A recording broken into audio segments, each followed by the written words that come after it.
Bonjour la famille. Aujourd'hui, nous allons parler d'un verset. Ecclésiaste 3, verset 11. La parole de Dieu dit: Dieu fait toutes choses bonnes en son temps.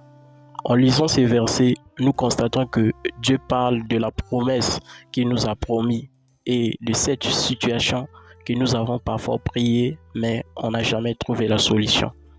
Nous devons savoir que la solution de Dieu pour nos problèmes dépend de sa volonté, dépend de son temps et du bon moment qu'il faut pour lui-même. Elle ne dépend pas de nos efforts, de la crainte de l'Éternel que nous avons ou de notre vie de prière. D'ailleurs, c'est Dieu lui-même qui nous donne la crainte de l'Éternel, qui nous donne la force de marcher selon sa parole, de prier et de jeûner, afin de pouvoir attendre bien le temps qu'il faut pour toucher à sa promesse ou pour trouver la solution à ce problème que nous avons. Autre chose que vous devez savoir, qu'il y a des problèmes que Dieu agit maintenant. Il y a des problèmes que Dieu donne la solution dès maintenant.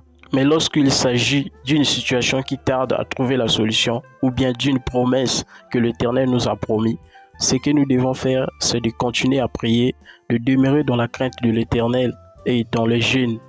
C'est d'être patient, car celui qui a promis est fidèle.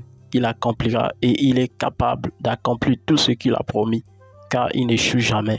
Et celui-là qui nous a dit qu'il agira, il agira, parce que dans sa parole, il a dit il agira. Ce que nous devons faire, c'est d'être persévérants, de rester toujours dans sa présence. Dieu qui nous a promis, il nous connaît mieux.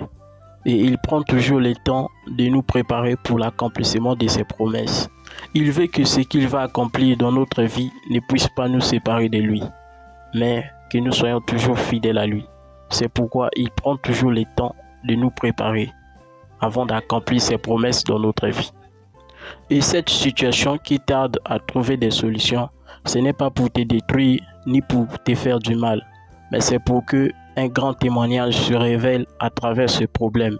C'est pourquoi vous devez demeurer toujours dans la présence du Seigneur, dans la crainte de l'Éternel, dans la prière et dans les jeûnes s'il faut. Que Dieu vous bénisse abondamment au nom du Seigneur Jésus-Christ.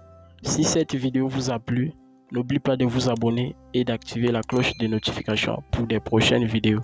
Merci, que Dieu vous bénisse.